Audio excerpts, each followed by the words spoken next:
Fare thee well, my honey, fare thee well. Goodbye, Vic Fangio.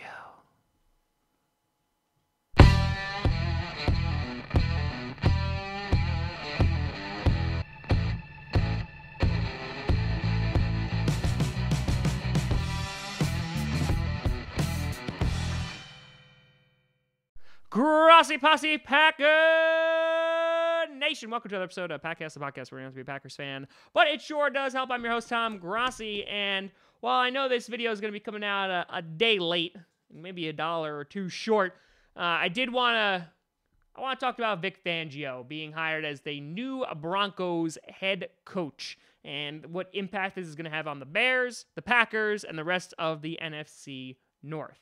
Now, some of you be like, hey, Tom, thought you were a Packers fan, so why are you talking about the Bears? And now, I don't know why all of a sudden I have this accent, like I'm kind of from Brooklyn, but Queens, but I don't know, kind of thing. And I would respond, hey, there's more than just Packer fans that listen to this, and considering that I've been busting Bears fans' balls for the past, 4 days because of their missed field goal, I'll give them some of their own news. Okay? Cool. All right. Let's do it. So, Vic Fangio going to the Broncos, finally, in his illustrious career, becoming a head coach in the NFL.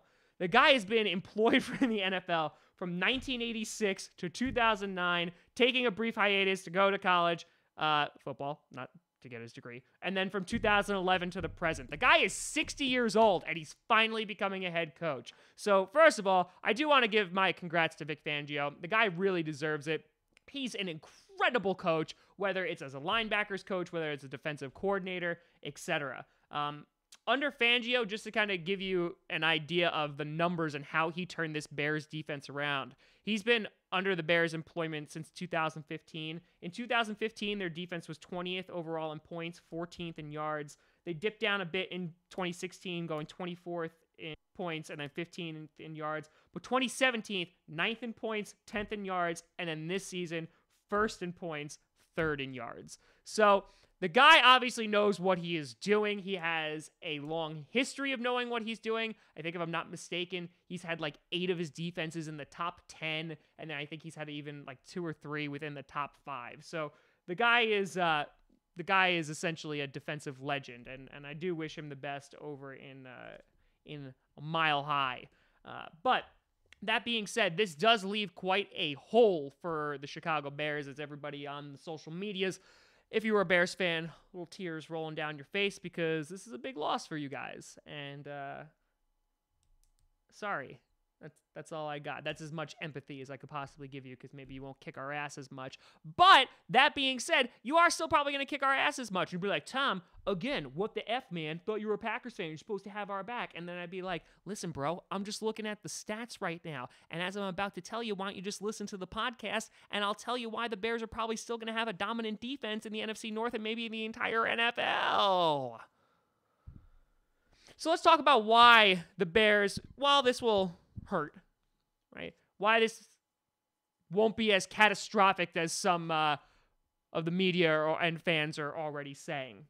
The number one thing that the Bears have going for them is, one, everyone is essentially locked in for a contract next year. There's not going to be much turnover, especially on the defensive side of the ball. And in addition, good old Mitch Trubisky. Yeah, the neckbeard thing, that's got to go, like, really, really fast. Like, shave that entire thing off. It's hideous. Like, he looks like a young Tony Romo, but he's like hiding like something in there. It's like a Yeti. Trubisky is still under his rookie contract, which he signed for a 4-year deal for $29 million. That's going to allow the Bears to play around with things for at least another season, considering he got drafted in 2017. So this will be his 3rd year coming up. And so he's still going to have at least 1 more year of his rookie contract, unless he plays like out of his mind and demands to be re-signed for a larger amount. And so because of that, they're not really going to have to worry about anything at the moment. Next year, these are just going through like a list of the main hitters that they're going to be losing. Their right tackle, Bobby Mazie. Their safety, Adrian Amos. Their safety, Adrian Amos, who has been playing really, really well and played well under Vic Fangio. Their cornerback, Bryce Callahan, who has been a pretty decent player for them. And, of course, the one that's going to hurt the absolute most is former first-rounder, and in my mind, Hall of Famer, wide receiver, Kevin White, who has played all of, was it 8 or 9 snaps this year? God, that guy was a bust. Anyway, so sad to see him go. Can't wait for him to go to the Packers and light it all up. But that being said, there's really not a lot of turnover on that defense. Their defensive line is still going to be stacked. And that secondary, I'm sure maybe they'll take a look at it in the draft, considering the Eagles kind of were able to move the ball on you. Just saying. Just saying. Now, there were rumors all day, when this was recorded today, that Todd Bowles, the former New York Jets coach, was going to be coming in as your defensive coordinator in Chicago, but he decided to take a job as a defensive coordinator in Tampa Bay with good old Bruce Arians coming out of retirement for that. And so there's a couple people that are on the list of potentially being hired, your defensive line coach, or Ed Donatel, who is your Bears secondary coach.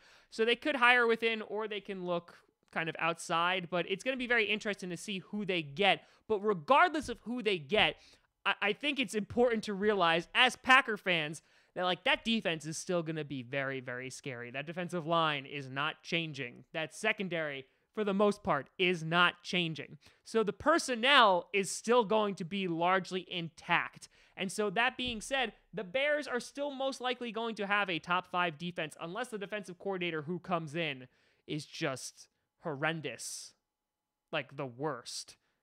Like they would actually actively have to try to make that defense bad.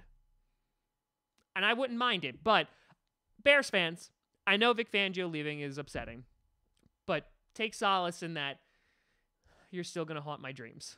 Still going to haunt my dreams. But I just wanted to kind of get that out there that for all the Packers fans who are celebrating this, not much is most likely going to change. So I'll be curious to see who they get to wind up replacing Vic Fangio.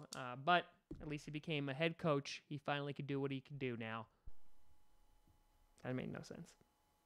Well, at least I'm still looking forward to some more competitive years against the Bears before you retake your rightful place in the basement. I'm sorry, I did a whole video on you guys. Like, I had to give you some crap. But let me know what you think down in the comments below. You can always find me at TomGrossiComedy.com, TomGrossi Comedy, or Tom Grossi Comedy on the Twitter and the Facebook and the Patreon and all that social media stuff. Check out Patcasts on SoundCloud, iTunes, Google Play Music, and of course here on the YouTube. So many times a week. So many times a week. I'm still wearing the same shirt from yesterday because I just did back-to-back episodes, so I didn't have to do another one tomorrow. But just so you don't think I'm a homeless person. Though I might be. Thank you so much for watching. I'm Tom Grossi. And as always, go Pack Go.